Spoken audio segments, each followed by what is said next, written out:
¿Qué tal? Buenos días a todos y bienvenidos a nuestro set de webinar Enfermedad de Hunter, cuándo sospecharla, cómo diagnosticarla y el estudio clínico de Centogene BioHunter. Les habla el maestro en ciencias Luis Vélez, gerente regional de México para Centogene, y en el webinar de hoy acompañaremos a la doctora Pilar Guatibonza, subdirectora de reporteo médico en Centogene.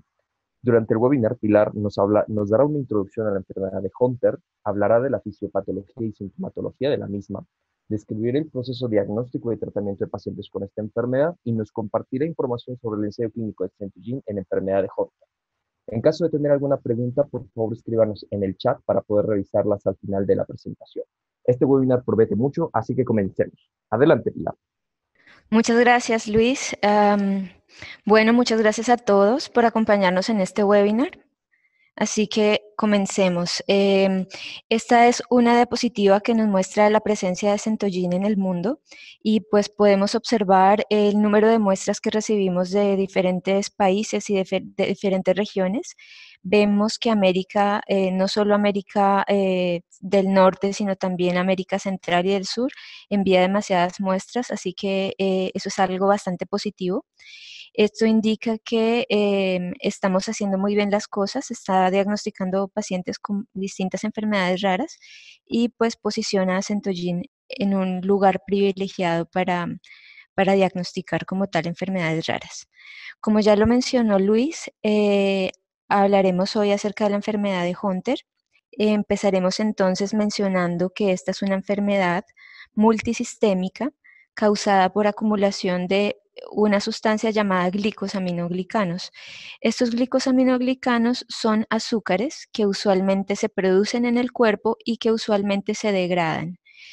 Estos glicosaminoglicanos se deberían degradar por una enzima llamada hidronato 2-sulfatasa.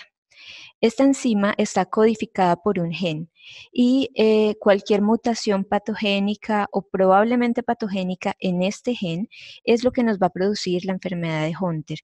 La enfermedad de Hunter o mucopolisacaridosis tipo 2 es una enfermedad ligada a X. Quiere decir que este gen está ubicado en el cromosoma X, haciendo que las mujeres sean portadoras y los hombres sean los afectados. Hay muy pocos casos de mujeres afectadas en el mundo, pero existen. Ya más adelante veremos cuáles son estas excepciones. La enfermedad de Hunter se caracteriza por tener una edad de inicio, severidad y tasa de progresión completamente variable. Puede diferir entre persona a persona e incluso puede diferir entre diferentes afectados en la misma familia. Acá tenemos una tabla que nos muestra las diferentes mucopolisacaridosis que existen descritas hasta el momento. Entonces tenemos la numeración que va de 1 a 9 por ahora, el epónimo. Cada una de estas mucopolisacaridosis puede tener diferentes subtipos.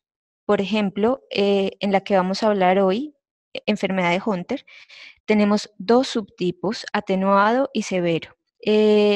Como ya mencionamos, esta enfermedad está producida por la deficiencia de la enzima hidronato 2-sulfatasa y esto nos va a producir acumulación de un tipo específico de glicosaminoglicano, es decir, heparán y dermatansulfato. Bueno, un poco acerca de la historia. La enfermedad de Hunter no es una enfermedad nueva, esta fue una enfermedad descrita desde 1900. Se conoce sus características clínicas y su fisiopatología fue deducida en 1917. Entonces ya tenemos bastante tiempo con esta enfermedad, pero durante estos últimos 100 años se descubrieron no tantas cosas comparado con lo que tenemos desde los últimos 10 años para acá. Se ha realizado una investigación bastante importante en la enfermedad de Hunter y hoy se sabe mucho acerca de sus síntomas, cómo diagnosticarla a tiempo, cuáles son los deterioros que esta enfermedad produce. Se conoce que esta es una enfermedad progresiva. Al no tener esta enzima, se van acumulando poco a poco los glicosaminoglicanos en diferentes tejidos, produciendo el compromiso multisistémico. Ahora se conoce la incidencia, aunque es bastante rara, es de 1 en 100.000 a 1 en 170.000, pero se conoce. La incidencia varía de acuerdo a los países y vamos a ver que los signos y síntomas no son específicos. De otro lado, la expectativa de vida va a depender si estamos hablando de la forma atenuada o de la forma severa. Para las dos formas existe el tratamiento, que sería el tratamiento de reemplazo enzimático. Vamos a ver primero un poco acerca de la fisiopatología como tal. Entonces tenemos que estos glicosaminoglicanos son unas moléculas, son azúcares que van a estar unidos a través de puentes de sulfato, y lo que vamos a tener es que este glicosaminoglicano es un componente estructural de la matriz extracelular. Esto quiere decir que estos glicosaminoglicanos normalmente existen en los tejidos y ocurre un recambio durante toda la vida. Es decir, se produce el glicosaminoglicano, ejerce su función, cumple su vida útil y se debe reciclar o degradar. Esta degradación va a ocurrir dentro de los lisosomas, es decir, tenemos estos glicosaminoglicanos, una partícula que va a estar en la matriz extracelular. Cuando cumple su función, regresa dentro de la célula para degradarse. Dentro de la célula va el lisosoma y en el lisosoma va a ser degradado por esta enzima hidrolasa. Lo que vamos a tener con la fisiopatología de la enfermedad de Hunter es que vamos a tener esta hidrolasa bloqueada. Al estar bloqueada, todos los glicosaminoglicanos que viajan desde la matriz extracelular hasta la célula y luego desde la célula van hasta el lisosoma para degradarse, no se pueden degradar, haciendo que se acumulen progresivamente en diferentes lisosomas de la célula, en diferentes células del cuerpo y finalmente en diferentes tejidos del cuerpo, produciendo las manifestaciones clínicas. Dentro de las manifestaciones clínicas, las más comunes que aparecen alrededor de los 18 meses, 4 años, son talla baja, hepatoesplenomegalia, algunas contracturas articulares. Las facies toscas son particulares, las vamos a ver a continuación. Estos pacientes van a presentar infecciones a repetición, tanto de oído como a nivel sinusal, hernia inguinal y hernia umbilical. En cuanto a la talla baja, podemos mencionar que los pacientes nacen con una talla normal, pero el ritmo de crecimiento se detiene, haciendo que la talla se mantenga normal, estable, y finalmente a través de los años van a desarrollar una talla baja. Otras características que son frecuentes también son macrocefalia, macroglosia, que sería la lengua engrosada, una sordera neurosensorial y disostosis múltiple con estenosis espinal. Entonces acá vemos el fenotipo de un paciente con enfermedad de Hunter. Entonces lo que observamos son las facies toscas. Esto se debe a la deposición de estos glicosaminoglicanos, heparán y dermatán sulfato, en el tejido extracelular. ¿Qué vamos a ver entonces desde el punto de vista neurológico? Los pacientes van a tener retraso en el desarrollo, regresión del desarrollo, van a desarrollar hidrocefalia y finalmente pues van a presentar algunas alteraciones en la resonancia, vamos a tener que estas características neurológicas no solo van empeorando en el tiempo, sino que van complicando un poco más en el resto del cuerpo, haciendo que haya reducción de la movilidad, disminución de los arcos de movilidad en las articulaciones, van a presentar obstrucción de las vías aéreas con tendencia a las infecciones respiratorias a repetición, y vamos a presentar entonces, vamos a ver que los pacientes presentan hirsutismo y piel engrosada. Desde el punto de vista óseo, estos pacientes van a presentar gran afectación, ya que los glicosaminoglicanos se van a acumular también en el hueso y se van a observar estas muescas en la columna vertebral, en la cara anterior de los cuerpos vertebrales, que son características de las mucopolisacaridosis en general. No son patognomónicas solo de la enfermedad de Hunter, sino pueden compartirse con diferentes mucopolisacaridosis. Los pacientes van a tener entonces una jiba lumbar, y esta jiba lumbar no es específica de ningún tipo de mucopolisacaridosis, sino está compartida con todas. En cuanto a los huesos largos, van a haber también algunas características importantes, como ensanchamiento de las epífisis. Vamos a ver también estos huesos con configuración cónica. Los pacientes van a tener acá, si ustedes ven en la gráfica de la derecha, van a tener la piel engrosada, es por la acumulación de los glicosaminoglicanos, van a tener braquidactilia, dedo en gatillo y articulaciones que no permiten la extensión completa de la mano. Esto se llama camptodactilia. Desde el punto de vista de la progresión de la enfermedad, tenemos dos fenotipos. Un fenotipo atenuado que correspondería acá a la progresión de la enfermedad lenta a la derecha y un fenotipo severo que correspondería a una progresión de la enfermedad más rápido. En el fenotipo severo lo que vamos a tener es un deterioro cognitivo del sistema nervioso central temprano, que puede ocurrir tan temprano incluso como 6 meses de edad o 1 año de edad. Vamos a tener alteraciones de la vía aérea, enfermedad cardíaca y en estos pacientes con una rápida progresión, la muerte puede ocurrir en la primera o en la segunda década, secundario a complicaciones. De otro lado, en la parte derecha vamos a tener la progresión atenuada o lenta. Estos pacientes van a tener inteligencia normal y sin embargo van a tener todo el fenotipo facial y el fenotipo articular que ya hemos mencionado.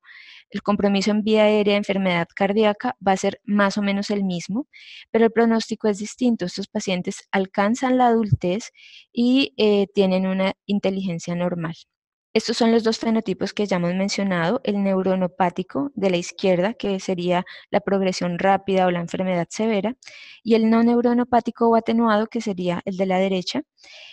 Vemos que la mayoría de los pacientes con enfermedad de Hunter van a presentar el fenotipo neuronopático y esto está relacionado con el tipo de alteración genética que presenten los pacientes. De este modo, cuando es una alteración estructural o cuando es una alteración que implica un stop gain, codón de parada prematuro, lo que vamos a tener es un fenotipo más severo. Y de otro lado, cuando es una variante que es missense y que quizás esté localizada hacia el final de los exones, allí vamos a tener un fenotipo más atenuado. Bueno, en cuanto a los hallazgos de laboratorio, lo que vamos a ver es que se utilizan algunos test rutinariamente, pero el test recomendado es la determinación enzimática de la enzima hidronato sulfatasa, ya sea en leucocitos, fibroblastos o plasma. Dentro de los test de utilidad tenemos los glicosaminoglicanos urinarios. Esto sería la cuantificación a través de cromatografía líquida. Tenemos también allí la determinación enzimática en papel filtro. Sin embargo, no está recomendado hoy en día realizar pruebas semi-cuantitativas, por ejemplo, CPC, cloruro de acetilpiridinio, Alcian Blue. En el pasado eran muy utilizados, pero ahora ya se sabe que tienen una tasa muy alta de falsos negativos y por lo tanto no se recomienda su uso, ya que puede dirigir al médico a una falsa expectativa que el paciente no tiene la enfermedad de Hunter. Entonces es importante que ustedes recuerden que lo recomendado ahora sería o la determinación enzimática o la cuantificación, pero solamente en cromatografía.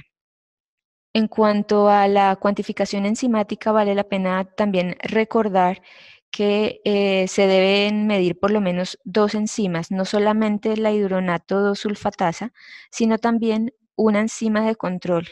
En este caso se debe medir una enzima que sea de la misma familia de las sulfatasas para descartar que no se trate de una deficiencia múltiple de sulfatasas.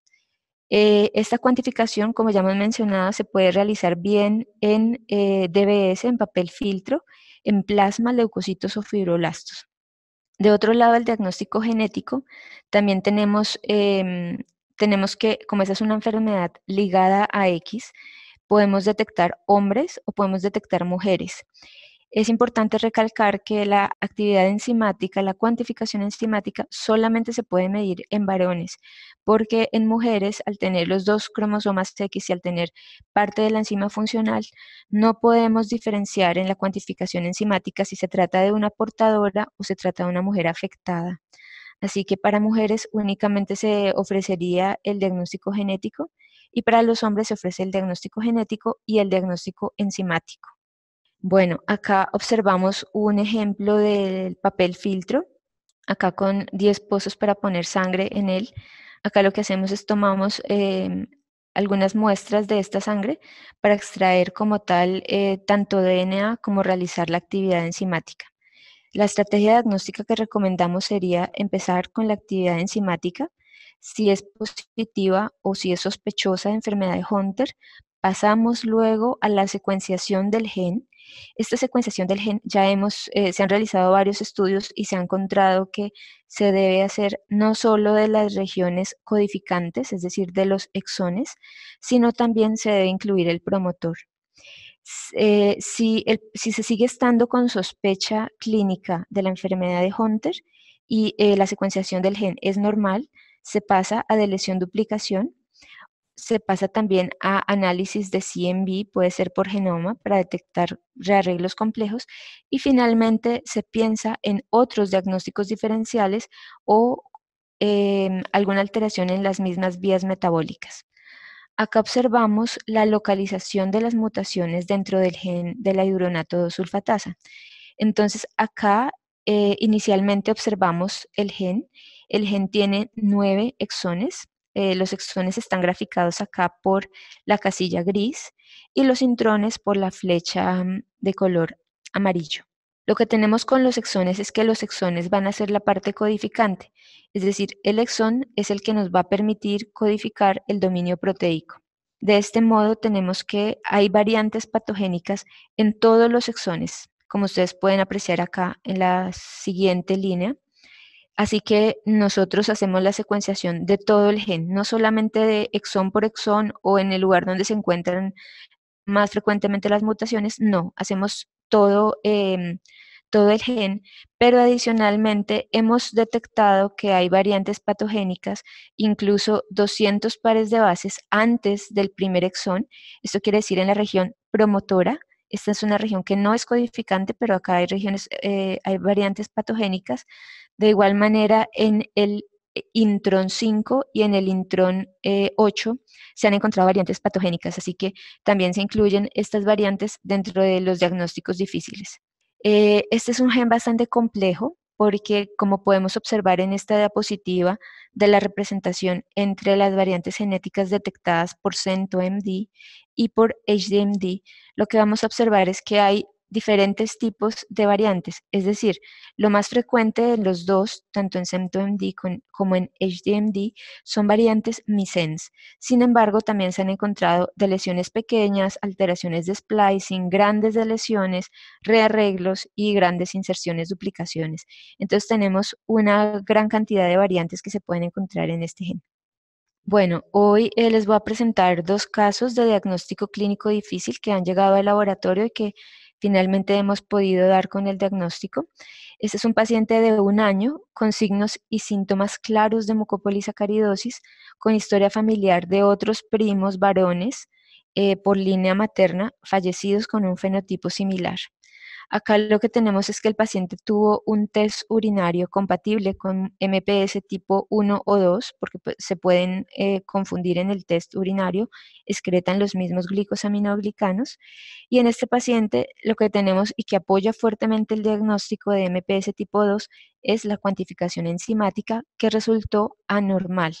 Y sin embargo, a pesar de que tenemos un paciente con todas las características clínicas de mucopolisacaridosis y con el test urinario y la enzima anormal, vamos a ver que la secuenciación del gen fue completamente normal, realizada externamente.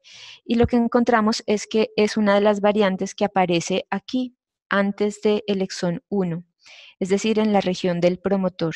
Esta vendría siendo una región intrónica y por eso estamos incluyendo dentro de nuestros ensayos esta región de más de 200 pares de bases para poder detectar este tipo de casos.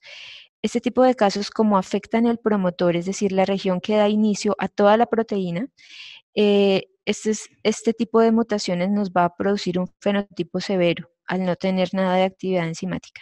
Bueno, este es el segundo caso de diagnóstico difícil. Acá tenemos un paciente masculino de 10 años de edad con epilepsia y con retraso en los hitos del desarrollo psicomotor desde los primeros años de vida. En este paciente, al igual que en el anterior, vamos a tener una prueba de glicosaminoglicanos en orina alterado, mostrando excreción de heparán y dermatán, como es típico en MPS tipo 1 y 2. Vamos a tener la bioquímica que nos confirma el diagnóstico, esta sí es específica de MPS tipo 2, y también tenemos el test genético normal. Entonces acá observamos el fenotipo del paciente, observamos la mano con camptodactilia, con contracciones articulares y la radiografía que también es típica de un paciente con MPS, y lo que observamos en este caso es un rearreglo involucrando el pseudogen.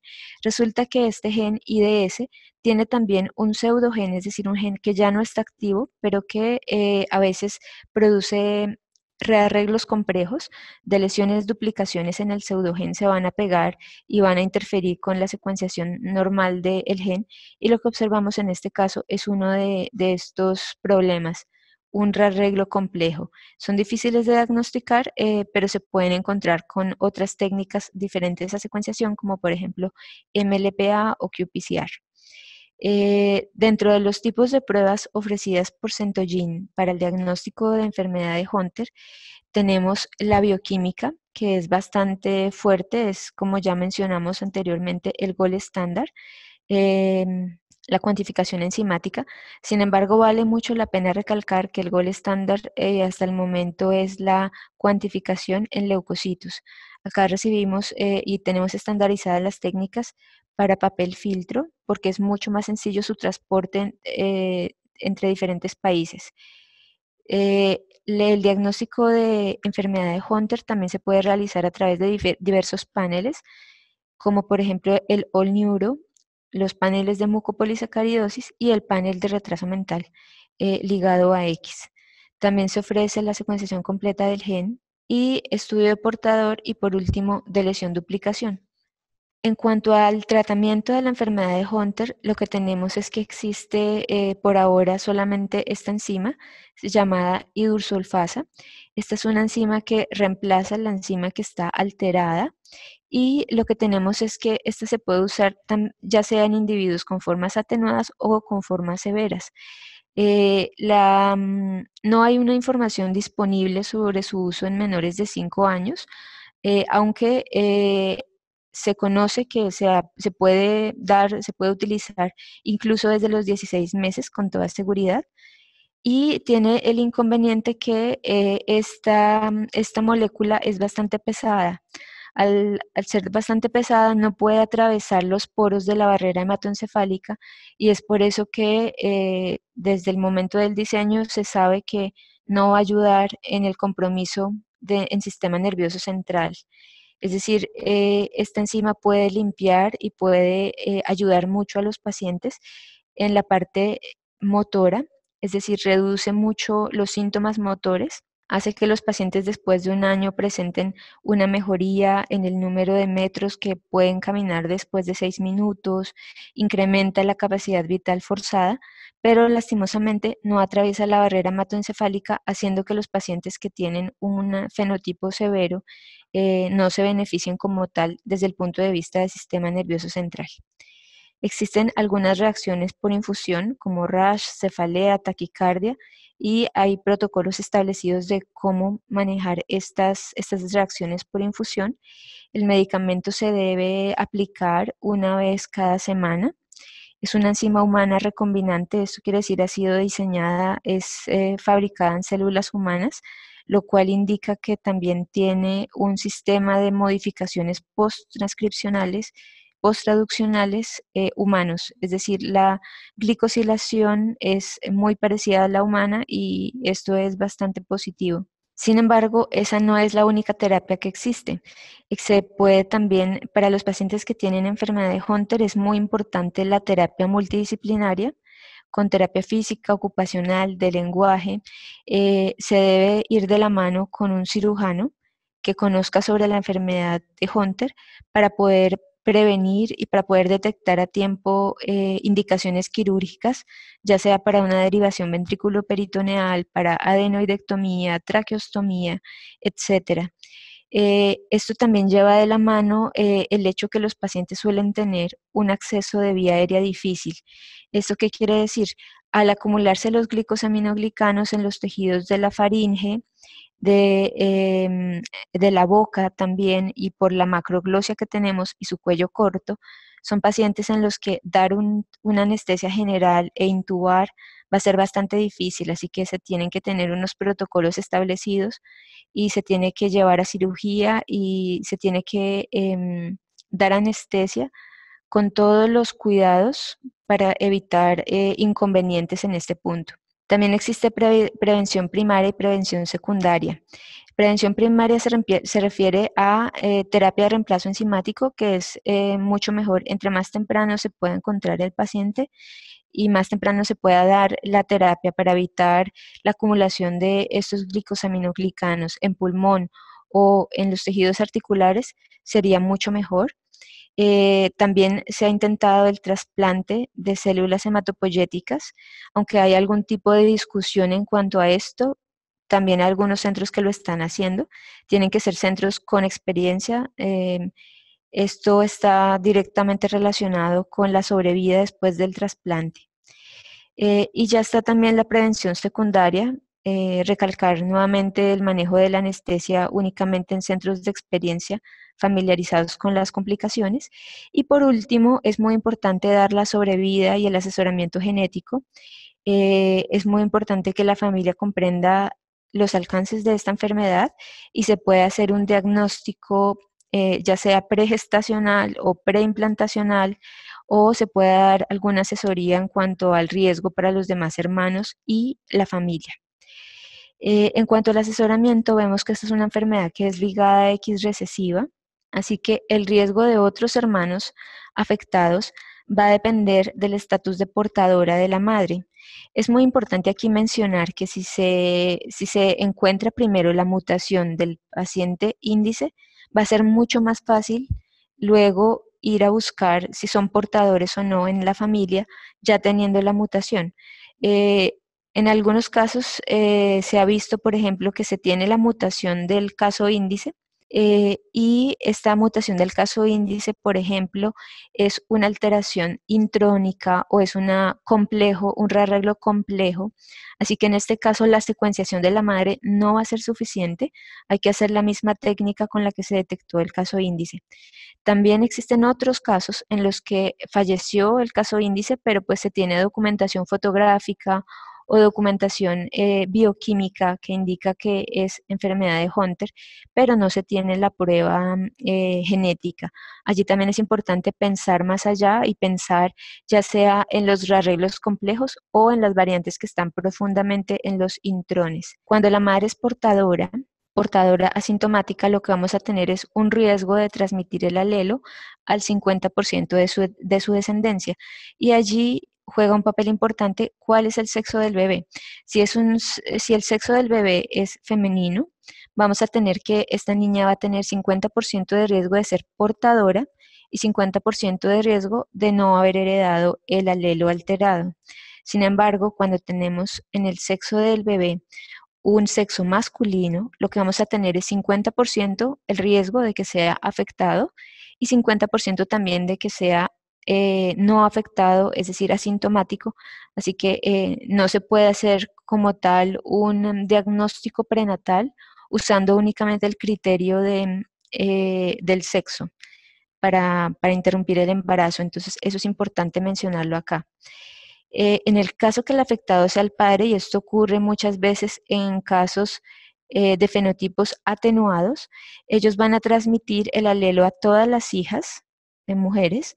Sin embargo, a todos los hijos hombres van a transmitir el cromosoma Y, por tanto van a ser varones completamente sanos. Bueno, vamos a hablar acerca de el nuevo ensayo clínico que se está realizando aquí en Centogene. Se llama BioHunter y este ensayo lo que va a estar buscando es determinar y establecer los biomarcadores para pacientes con enfermedad de Hunter. Este es un protocolo epidemiológico internacional multicéntrico. Este es un estudio que va a ser observacional, permite un número limitado de participantes, hasta 1000. El modelo observacional va a ser una cohorte prospectiva Vamos a tener que se van a tomar muestras de sangre cada 3 meses en los pacientes y lo que vamos a tener de beneficio es que se va a entregar un resultado genético para los pacientes que tengan alta sospecha de enfermedad de Hunter o que ya tengan un diagnóstico comprobado de enfermedad de Hunter, pero únicamente bioquímico, por ejemplo, y falte el molecular, podemos aquí hacer el molecular y si el paciente es positivo, ingresaría al estudio como tal. Acá observamos los criterios de inclusión. El primer criterio de inclusión es el consentimiento informado. El segundo sería que sea un paciente con enfermedad de Hunter. Si ya tiene el paciente la prueba genética, de todas maneras tenemos que repetirla en Centogene. Se están incluyendo los dos géneros, femenino y masculino. Como vimos, esta es una enfermedad que es característicamente en los hombres, sin embargo, existen algunas mujeres eh, afectadas y el fenotipo es severo. Así que en esta ocasión quisimos también dar la oportunidad y si existe alguna mujer que el médico haya contemplado es afectada y no solo portadora, podemos incluir en el estudio. Y hay un criterio de edad, solamente podemos aceptar pacientes entre 2 meses de edad hasta 50 años. Bueno, para cerrar también tenemos que la enfermedad de Hunter necesita un diagnóstico y un tratamiento integral.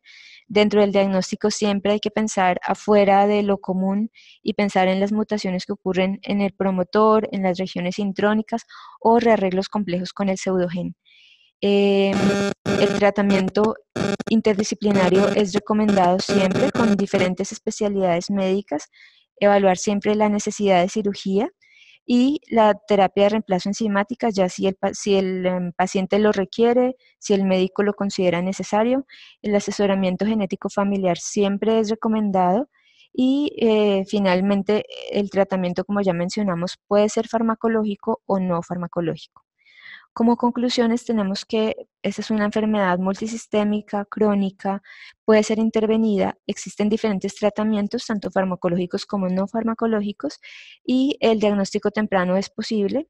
Se debe sospechar siempre que se tengan los síntomas clínicos como la talla baja, macrocránea, facies toscas, y se debe solicitar siempre el test bioquímico y genético de poder ser posible, tratar de evitar los test que hacíamos en el pasado, como CPC o Alcian Blue, dan una tasa de falsos negativos muy alta. Y finalmente, pues podemos colaborar con el diagnóstico de pacientes sospechosos con enfermedad de Hunter a través de el nuevo ensayo BioHunter.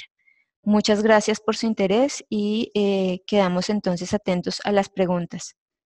Bueno, tenemos 2 preguntas.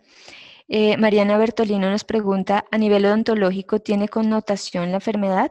Sí, hay una alteración odontológica importante. Estos pacientes tienen una hiperplasia de las encías y también suelen tener quistes dentinogénicos. Así que si tienen alteración odontológica. Es bastante complicado hacer intervenciones odontológicas, puesto que los pacientes tienen en la articulación temporomandibular, tienen limitación de la apertura oral. Entonces es bastante complicado y hay que tener cuidado si hay necesidad de dar alguna anestesia, hay que tener cuidado con la anestesia. Jesús Navarro también nos dice, en nuestra experiencia dentro de la prevención en cirugía, es una radiografía lateral de cráneo para poder observar la compresión medular en cervicales y poder medir el riesgo de hiperextensión del cuello en manejo de la vía aérea, que podría comprometer la movilidad de extremidades por sección medular. Esto es bastante importante tenerlo en cuenta y, por supuesto, hay que hacer la radiografía lateral desde el punto de vista de prevención. Nos pregunta María Georgina Arteaga, ¿qué tantos casos homocigotos y asociados a alteraciones cromosómicas se han detectado en las mujeres afectadas? En las mujeres afectadas se puede dar por 2 tipos de anomalías. El primero es una alteración en la inactivación del cromosoma X y el segundo sería una una enfermedad de Turner, es decir, 45X0, y el único cromosoma X que tiene la paciente tiene la alteración. Hasta el momento no hay un estudio que nos aclare qué proporción tiene alteraciones cromosómicas y qué proporción tiene inactividad tiene inactivación como tal del cromosoma X aleatorio. Buenos días. En el estudio de biomarcadores, ¿hay alguna exclusión de acuerdo al tipo de terapia que han recibido? ¿Trasplante versus terapia de reemplazo enzimático? No, no hay ninguna exclusión. Estamos tratando tenemos diferentes biomarcadores candidatos para evaluar cómo responden los pacientes al tratamiento. Así que no tenemos ninguna exclusión de acuerdo a si el paciente tiene terapia de reemplazo enzimático o no la tiene, o si el paciente recibió trasplante. Lo más importante es poder conocer esa información para poder analizar los datos de los biomarcadores con otros datos de otros pacientes y poder tener una respuesta general acerca de los biomarcadores. Bueno, muchas gracias a todos por su asistencia. Si tienen alguna duda, si están interesados en participar del ensayo clínico, pueden escribirnos a estos correos pilar.moreno@centogym.com o también a jordi.perezlopez@centogym.com. Allí estaremos evaluando preguntas específicas, estaremos dando más información acerca de este ensayo y esperamos que esta charla haya sido de su agrado. Inicialmente es solamente un abrebocas, ya luego podemos tocar temas un poco más específicos. Muchas gracias a todos por su asistencia. Perfecto, pues muchas gracias nuevamente, Pilar, por compartirnos esta información tan interesante y gracias a todos nuestros participantes por acompañarnos en este centro webinar. Esperamos que la información les resulte de gran utilidad para el manejo de esta enfermedad. Al finalizar, les dejaremos una encuesta para que nos ayuden con su retroalimentación sobre este webinar. Por favor, tómense un minuto para contestarla. Nuevamente, muchas gracias y les deseamos un excelente día.